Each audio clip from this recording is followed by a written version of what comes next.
प्यारे बच्चों, class 11th के लिए समाजशास्त्र विषय का महत्वपूर्ण objective question chapter by chapter इस वीडियो के माध्यम से बताऊंगा। ये वीडियो का फर्स्ट पार्ट है और ये आपका ग्रुप ए मतलब पार्ट ए किताब से है, जिससे आपका 50% नंबर का क्वेश्चन पूछा जाएगा। दूसरा पार्ट का वीडियो मैं जल्द ही लाऊंगा। शुरू करने से पहले आपसे निवेदन है कि अपने चैनल इकोनॉमिक्स प्लस पर नए हैं तो चैनल को सब्सक्राइब करके बेल आइकन दबाकर ऑल नोटिफिकेशन ऑन कर लें और समाजशास्त्र के बच्चों को ये वीडियो जरूर शेयर करें ताकि वे भी इससे लाभान्वित हो सके। तो चलिए हम लोग आज कुछ नया सीखते हैं। तो पार्ट ए है समाजशास्त्र परिचय। पहला चैप्टर है समाज एवं समाजशास्त्र। इसका पहला क्वेश्चन है, समाजशास्त्र तथा मानव शास्त्र को किन्होंने जुड़वा बहने कहा है? तो क्रोबर ने कहा है। विस्तृत अर्थों में समाज और सामाजिक मानव शास्त्र एक ही है, यह कथन किसका है? तो हॉर्वेल का है। समाजशास्त्र अंतःक्रियाओं का अध्ययन है, ऐसा विचार रखने वालों में निम्नलिखित में कौन से समाजशास्त्री प्रमुख हैं? तो मैकैबर प्रमुख हैं। किस समाजशास्त्री ने समाजशास्त्र को एक प्रत्यक्ष विज्ञान पॉजिटिव साइंस के सभी लक्षणों से युक्त एक विज्ञान सिद्ध किया है? तो लुंडबर्ग ने किया है। ऑगस्ट कॉम्टे किस देश के विचारक थे? तो फ्रांस के थे। छठा है, ऑगस्ट कॉम्टे ने किस वर्ष सोशियोलॉजी शब्द का सर्वप्रथम प्रयोग किया? तो 1838 से 39 में। संबंधों के जाल को हम समाज कहते हैं, ऐसा किस समाजशास्त्री ने कहा है? तो मैकाइवर एम पेज ने कहा है। आठवां है, आर्थिक घटनाएं सदा सामाजिक आवश्यकताओं और क्रियाओं के समस्त स्वरूपों द्वारा निश्चित होती है, यह कथन किसका है? तो मैकाइवर का है। समाजशास्त्र का जन्मदाता किन्हें कहा जाता है? तो अगस्त कॉम्टे को। अगस्त कॉम्टे द्वारा प्रतिपादित समाजशास्त्र विज्ञान को किस विचारक ने प्रारंभ में जोरदार समर्थन किया? तो हर्बर्टे स्पेंसर ने। हर्बर्टे स्पेंसर किस देश के समाजशास्त्री थे? तो वे थे इंग्लैंड के। सुप्रसिद्ध समाजशास्त्री मैकाइवर के सहकर्मी समाजशास्त्री कौन थे? तो पेज थे। निम्नलिखित समाजशास्त्रियों में स्वरूपात्मक संप्रदाय के समर्थक कौन नहीं थे? तो सोरोकिन। समाजशास्त्र समाज का विज्ञान है, यह परिभाषा किस समाजशास्त्री की है? तो वार्ड की है। किसके अनुसार समाजशास्त्र को अन्य समाज विज्ञानों में समन्वय बनाए रखना चाहिए? तो वो है स्पेंसर के अनुसार। यहाँ पर रिक्त स्थानों की पूर्ति भी है जो आपका ऑप्शन में आ सकता है, तो इसको भी एक नज़र देख लेना है। एक लाइनर क्वेश्चन है, समाजशास्त्र अन्य विज्ञानों से भिन्न एक सामाजिक विज्ञान, डॉट डॉट के अंदर जो शब्द लिखा हुआ है वो खाली स्थान में भरना है। तो समाजशास्त्र अन्य विज्ञानों से भिन्न एक सामाजिक विज्ञान है। दूसरा, नीति समाजशास्त्र की एक वैज्ञानिक विधि है, स्पेलिंग गलत है, वैज्ञानिक विधि है। समाजशास्त्र क्या है का अध्ययन करता है। समाजशास्त्र एक विशुद्ध विज्ञान है, व्यवहारिक नहीं। फ्रांसीसी दार्शनिक दुर्खिम ने समाजशास्त्र को सामूहिक प्रतिनिधियों का विज्ञान कहा है। यहाँ स्पेलिंग सुधार लीजिएगा, प्रतिनिधियों का विज्ञान कहा है। अब हम लोग दूसरा चैप्टर का क्वेश्चन देखते हैं, मूल अवधारणा। भीड़ निम्नलिखित में किस प्रकार के समूह के अंतर्गत आता है? तो अनिश्चित संगठन वाले समूह के अंतर्गत। दूसरा है, राजनीतिक दल के किस प्रकार के समूह का उदाहरण है? तो राजनीतिक दल किस प्रकार के समूह का उदाहरण है? तो द्वितीयक समूह के। तीसरा क्वेश्चन है बच्चों, सोशल ऑर्गेनाइजेशन पुस्तक के रचनाकार कौन है? तो चार्ल्स कूले। चौथा है, प्राथमिक समूह की अवधारणा के महत्व का उल्लेख सबसे पहले किस समाजशास्त्री ने किया था? तो चार्ल्स कूले ने किया था। पांचवा है, निम्नलिखित समूहों में किस समूह का नामकरण चार्ल्स कूले ने किया था? तो प्राथमिक समूहों का।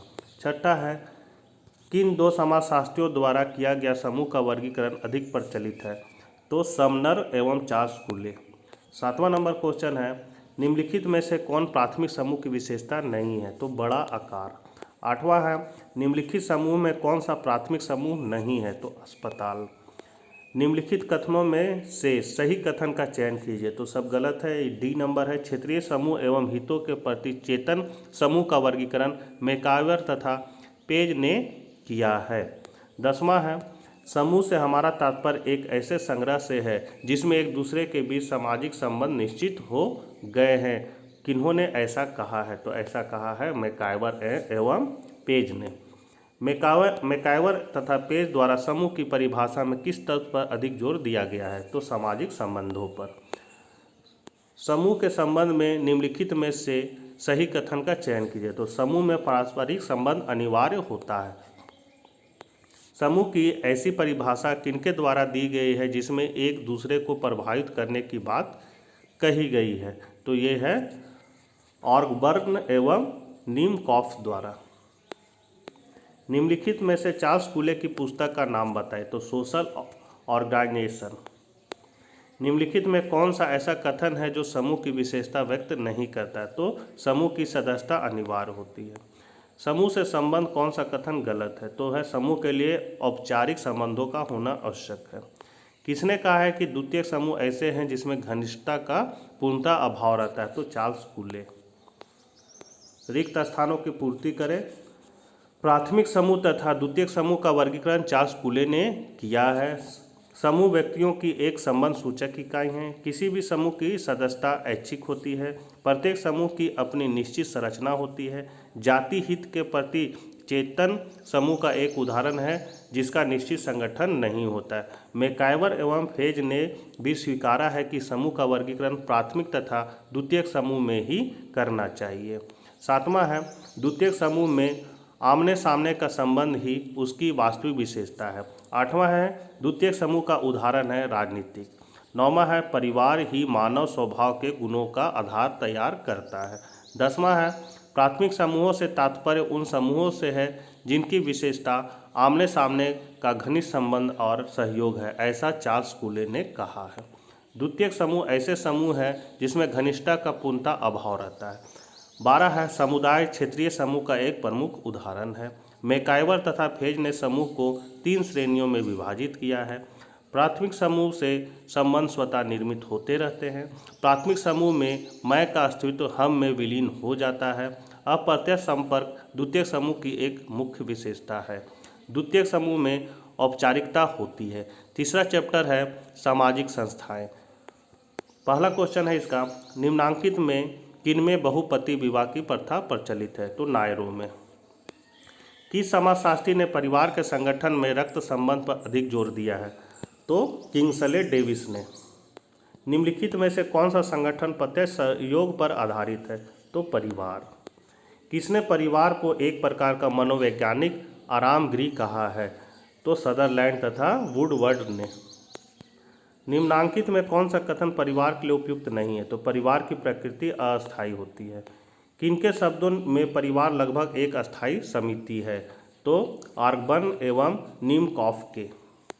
निम्नलिखित कार्यों में कौन सा कार्य परिवार से संबंध है? तो सामाजिकरण का कार्य, आर्थिक कार्य, सांस्कृतिक, इनमें से सभी हो जाएगा।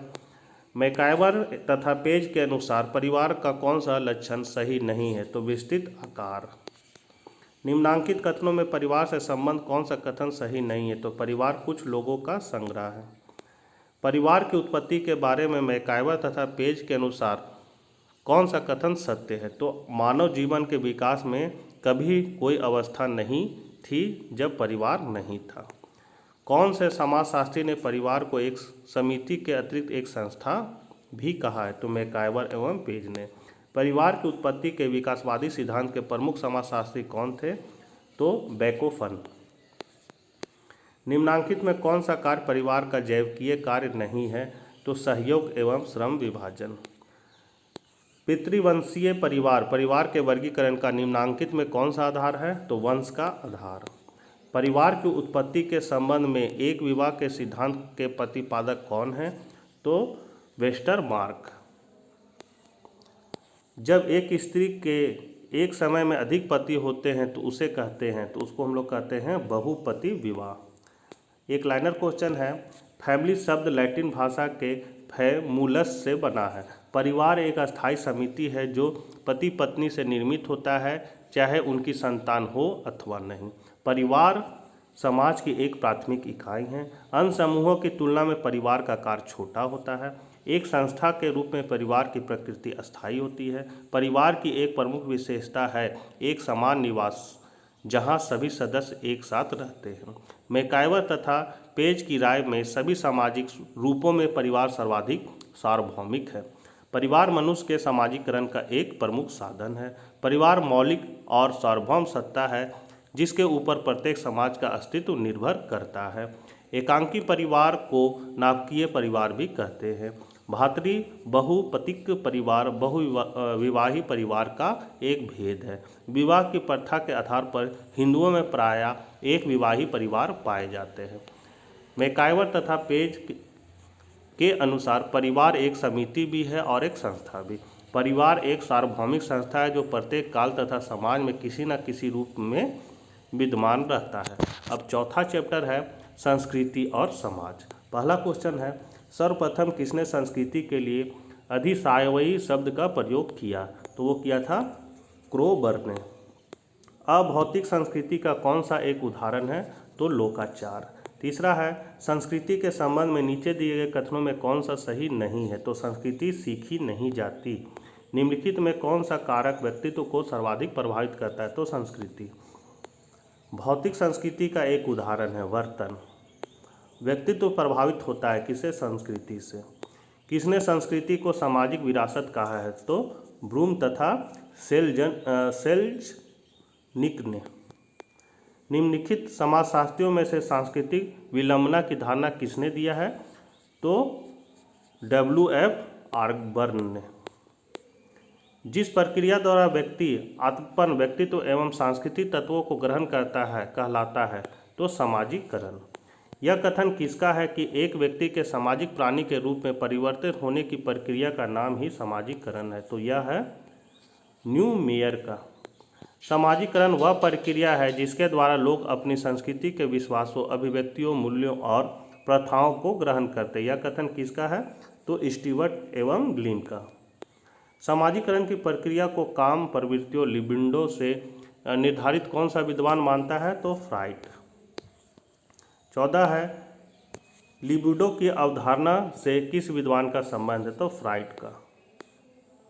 निम्नांकित में से सामाजिकरण की प्रथम अवस्था कौन सी है? तो मौखिक अवस्था। सामाजिकरण सीखने की वह प्रक्रिया है जो सीखने वाले को सामाजिक भूमिकाओं का निर्वाह करने योग्य बनाती है। ऐसा किस समाजशास्त्री ने कहा है? तो जॉनसन ने। निम्न में से सामाजिकरण का उद्देश्य क्या है? तो क्षमताओं का विकास, सामाजिक भूमिकाओं का निर्वाह सीखना, आधारभूत नियमबद्धता का विकास। उपयुक्त सभी हो जाएगा। 18 है, निम्नांकित में से सामाजिकरण का उद्देश्य कौन सा नहीं है? तो अपराधी प्रवृत्ति को रोकना। इड, ईगो एवं सुपर ईगो की अवधारणा किसने दी थी? तो दुर्खिम ने। सोशोलॉजी एंड फिलोसफी पुस्तक के लेखक है दुर्खिम। सामूहिक चेतना की अवधारणा किस समाजशास्त्री ने दी? तो दुर्खिम ने। कूले का संबंध निम्नांकित में किससे है? तो आत्म दर्पण दर्शन से। फ्राइड का संबंध निम्नांकित में किससे है? तो इड, ईगो, सुपर ईगो से। समाज द्वारा अस्वीकृत व्यवहारों को सीखना कहलाता है तो नकारात्मक सामाजिकरण। एक लाइनर क्वेश्चन है, एम हस्कोविट्स के अनुसार सांस्कृतिक पर्यावरण का मानव निर्मित हिस्सा है। रॉबर्ट बियरस्टैंड के अनुसार संस्कृति को जटिल समग्रता कहा गया है। संस्कृति शब्द का सर्वप्रथम विस्तृत प्रयोग टायलर ने किया। संस्कृति की छोटी से छोटी इकाई को संस्कृत तत्व कहते हैं। संस्कृति प्रतिमान की अवधारणा का विकास रूथ बेनेडिक्स विद्वान ने किया। संस्कृति का व्यक्तित्व पर प्रभाव के संबंध में राष्ट्र चरित्र की धारणा मार्गरेट मीड विद्वान ने दी है। सांस्कृतिकरण द्वारा व्यक्तित्व का विकास होता है। व्यक्तित्व संस्कृति से प्रभावित होता है। लोगों की बोली सांस्कृतिक तत्व का परिचायक है। संस्कृति के लिए अधिसावयवी शब्द का प्रयोग क्रोबर ने किया। सामाजिकरण का उद्देश्य क्या है? तो अपराधी प्रवृत्ति को रोकना। समाज द्वारा अस्वीकृत व्यवहारों को सीखना नकारात्मक सामाजिकरण कहलाता है। 5वां चैप्टर है व्यवहारिक समाजशास्त्र पद्धति एवं तकनीक का। पहला क्वेश्चन है, प्रविधियाँ एक समाज वैज्ञानिक के लिए वे मान्य तथा सुव्यवस्थित तरीके होते हैं जिन्हें वह अपने अध्ययन से संबंधित विश्वसनीय तथ्यों को प्राप्त करने हेतु प्रयोग में लाता है। यह कथन है तो मोजर का। दूसरा है, सर्वेक्षण किसी सामाजिक स्थिति या समस्या अथवा जनसंख्या के परिभाषित उद्देश्यों के लिए वैज्ञानिक तथा व्यवस्थित रूप से विश्लेषण की एक पद्धति। यह कथन किसका है? तो लुंडबर्ग का। मूल रूप से प्रश्नावली प्रेरणाओं का एक समूह है जिसके प्रति शिक्षित व्यक्ति उत्तेजित किए जाते हैं तथा इन उत्तेजनाओं के अंतर्गत वे अपने व्यवहार का वर्णन करते हैं। यह कथन किसका? लुंडबर्ग का। अवलोकन नेत्रों द्वारा एक विचारपूर्ण अध्ययन है जिसे सामूहिक व्यवहार तथा जटिल सामाजिक संस्थाओं तथा साथ ही साथ संपूर्णता वाले पृथक इकाइयों के अन्वीक्षण हेतु प्रणाली के रूप में उपयोग किया जाता है। यह कथन किसका है? तो यह है पी.वी. यंग का। पांचवा है, एक प्रश्नावली को प्रश्नों के समूह के रूप में परिभाषित किया जा सकता है। सूचनादाता को बिना अनुसंधानकर्ता या प्रगणक की व्यक्तिगत सहायता के उत्तर देना होता है। साधारणतः प्रश्नावली डाक द्वारा भेजी जाती है, लेकिन इसे व्यक्तियों को बांटा भी जा सकता है। प्रत्येक स्थिति में यह सूचना प्रदान करने वाले द्वारा भरकर भेजी जाती है। यह कथन किसका है? तो जे.डी. पोप का। तो बच्चों, ये समाजशास्त्र का पहला पेपर का है, मतलब ग्रुप ए का क्वेश्चन था। ग्रुप बी का मैं जल्द वीडियो लाऊंगा। मिलते हैं नेक्स्ट वीडियो में। Bye bye.